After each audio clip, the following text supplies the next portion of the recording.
आज के मुख्य विषय पर चर्चा। गुरु जी, आज के इस अंक में हम बात करने जा रहे हैं ठंडा बदन। ये एक प्रकार का रोग है जो कि बहुत ज्यादा तकलीफ देता है। सबसे पहले तो मैं ये जानना चाहूंगा कि ये रोग किस वजह से उत्पन्न होता है, क्या ऐसी गलतियां अनजानेवश हो जाती हैं जिसकी वजह से इस तरीके का रोग शरीर में पनप जाता है? देखिए, जब किसी का नजला बिगड़ जाए और खून में मिलकर शरीर में फैल जाए तो चाहे गर्मी है चाहे सर्दी है, उसका शरीर ऐसे रहता है जैसे बर्फ है। बिल्कुल ठंडा। जितने मर्जी कपड़े पहन ले फिर भी उसकी ठंड नहीं निकलती। और इसका उपचार आज पूरे संसार के अंदर मेडिकल साइंस में, आयुर्वेद में, यूनानी में, होम्योपैथी में बिल्कुल नहीं है। परंतु मैं नाड़ी वैद्य हूँ, मैं जड़ी बूटियों से इलाज करता हूँ। ना तो यहाँ पे रोगी को मुंह से बोलना पड़ता है कि मुझे तकलीफ है, ना कोई टेस्ट रिपोर्ट लानी पड़ती है, ना घर की हिस्ट्री बतानी पड़ती है। यहाँ का नियम है कि बुधवार की मैं छुट्टी रखता हूँ, गुरुवार से लेकर मंगलवार तक नाड़ी परीक्षण करता हूँ। नाड़ी परीक्षण में पैर के तलुए से सिर के बाल तक की MRI, CT scan, x-ray, ultrasound, ECG, sonography 5 second में नाड़ी परीक्षण में हो जाते हैं। फिर उसमें जो भी कमियां शरीर में पाई जाती है सब दवाइयाँ दी जाती हैं। और ये दवाइयाँ जड़ी बूटियाँ हैं, इनमें केमिकल कोई नहीं है। और जड़ी बूटियाँ जो है दवाइयाँ मैं बनाता हूँ, ये मेरी अपनी फार्मेसी है, ये दवाइयाँ रजिस्टर्ड है, पेटेंट है, इनका साइड इफेक्ट कोई नहीं है।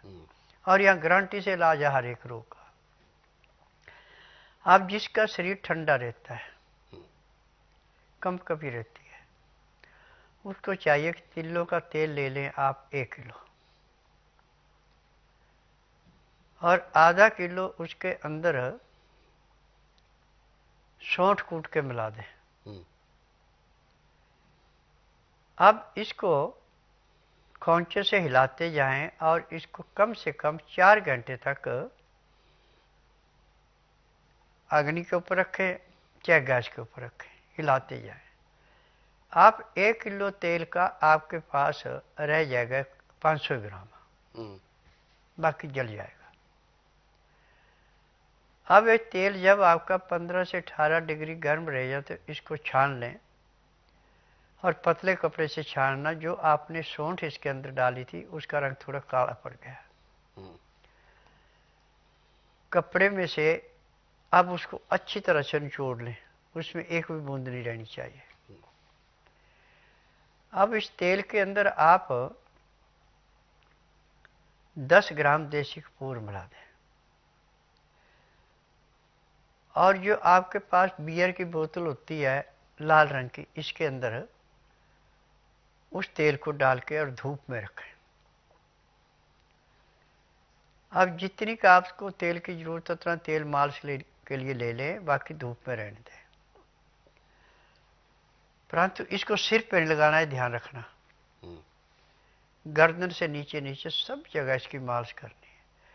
मालिश करने के बाद आपको पसीना भी आएगा, और जो अंदर नजला जमा हुआ था जिससे वो ठंड थी, वो नजला पिघल जाएगा, टट्टी पेशाब के द्वारा बाहर आ जाएगा, आपका रोग समाप्त हो जाएगा। परंतु 1-2 दिन का काम नहीं है, इसमें आपको महीना भी लग सकता है, 1.5 भी लग सकता है, 2 भी लग सकते हैं। जैसे देखा कि आपका तेल अब खत्म होने वाला तो और तेल बना लो जी। अब खान पान पे ध्यान देना कि इसमें गेहूं का प्रयोग तो आपने बिल्कुल नहीं करना। चने हैं, मक्का है, बाजरा है, सोयाबीन है, मूंग है, मोठ है, ये अपनी इच्छा के अनुसार कम ज़्यादा ले सकते हैं। पहले इनको सबको लेके धो के सुखा के इकट्ठा कर लें। अब इसके अंदर 50 ग्राम अजवाइन भून करके, 100 ग्राम तिल भून करके, इसका आटा ऐसे पिसाना जैसे नदी के किनारे का रेता हाथ में लेने से सरकता है। और इस आटे को छानना नहीं, जितनी आपको भूख है उतना आटा लेके सख्त गूंद करके खुले पानी में रख दें। इतने में आपने दाल सब्जी जो भी खानी है वो बना ले। सब्जी छिलके वाली, नरम छिलके वाली, दालें छिलके वाली, धुली दालें या छिली हुई सब्जियाँ नहीं लेनी। और जब वे आपने दाल सब्जी पकानी है, मिट्टी का बर्तन हो तो सोने पे सुहागा, नहीं तो आप पीतल का कलईदार या तांबे का कलईदार या स्टील का ले लें। अमोनिया के बर्तन में या कुकर में कोई चीज़ नहीं बनानी खानी। अब दाल जो आपने पकानी है उसमें सिंधा नमक या काला नमक डालना है, आयोडीन नमक नहीं डालना, और हल्दी डालनी है। जब दाल सब्जी आपकी तैयार हो जाए तो उसके अंदर खाने के लिए सौंठ, जीरा, काली मिर्च, पीपल, दालचीनी, लौंग, सौंफ,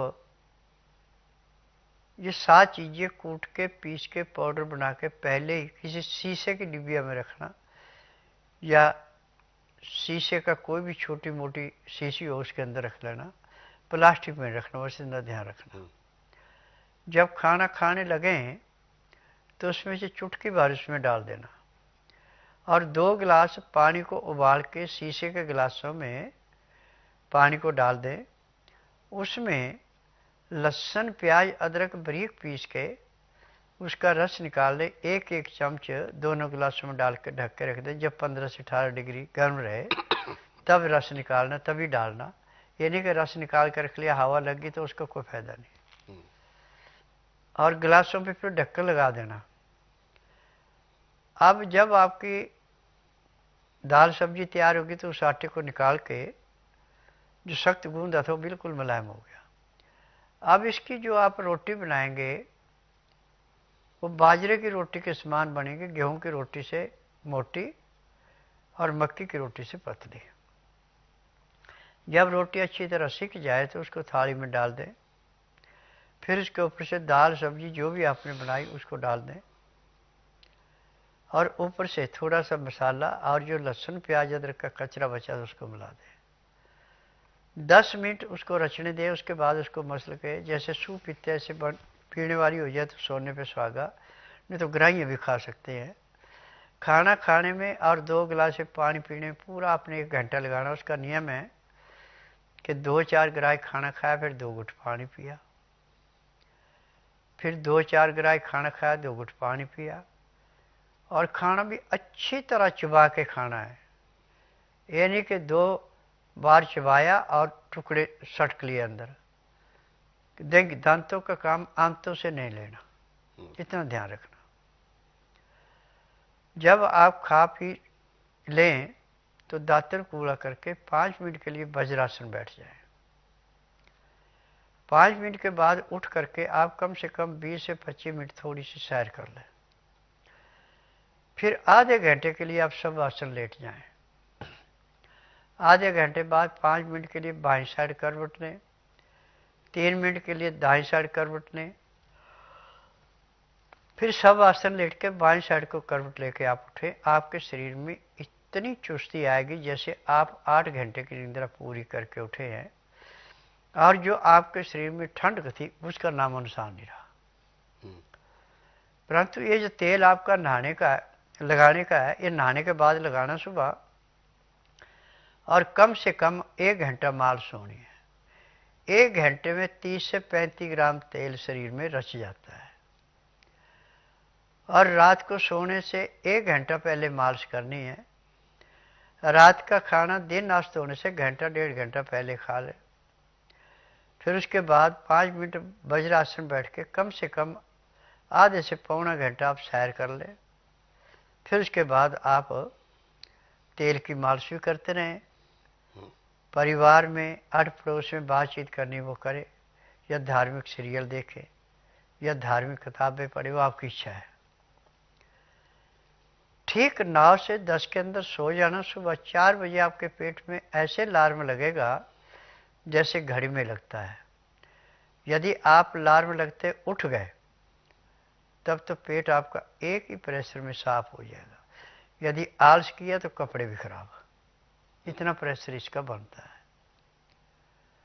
और उसके बाद दातुन कूड़ा करके हाथ मुंह धो के आधा घंटा कपालभाति, 15 मिनट भस्त्रिका, 8-10 बार अग्निसार, 15-20 बार जयी, 25-30 बार ब्रह्मणी, 1 घंटा लोन विलोन करना अति आवश्यक है, तब आपको लाभ होगा। यदि ये क्रिया आप प्रतिदिन करते हैं तो मैं दावे से कह सकता हूँ कि आपको आखिरी सांस तक कभी किसी डॉक्टर हकीम के पास जाने की जरूरत नहीं पड़ेगी, ना ही आपको कोई रोग होगा। जितने रोग हैं सब आपके जीभ के स्वाद के हैं। हमारे शरीर में लेबोरेटरी है। यदि सूखी चीज है तो हाथ में लेके दिल पे रख ले ऐसे हाथ, और दाएं हाथ को ऐसे सीधा खड़ा कर दे, टाइट रखें हाथ को। आप कोई भी आपके पास खड़ा है उसको कहे मेरा हाथ नीचे को दबाना, यदि उसको जोर लगाना पड़ता है हाथ नीचे आता है, आप उस चीज़ को खाएं, नुकसान नहीं करे। परंतु जो चीज़ आपको नुकसान करे उसको जोर नहीं लगाना पड़ेगा, आपका हाथ एकदम नीचे गिर जाएगा। जब हाथ नीचे गिर जाएगा समझो कि ये चीज़ नुकसान करेगी। यदि आप उस चीज़ का परहेज करते हैं तो मैं दावे से कह सकता हूँ कि जब तक आपके शरीर के अंदर सांस है तब तक आपको किसी डॉक्टर हकीम से कोई दवाई लेने की जरूरत नहीं पड़ेगी, ना ही कोई रोग होगा। बिल्कुल।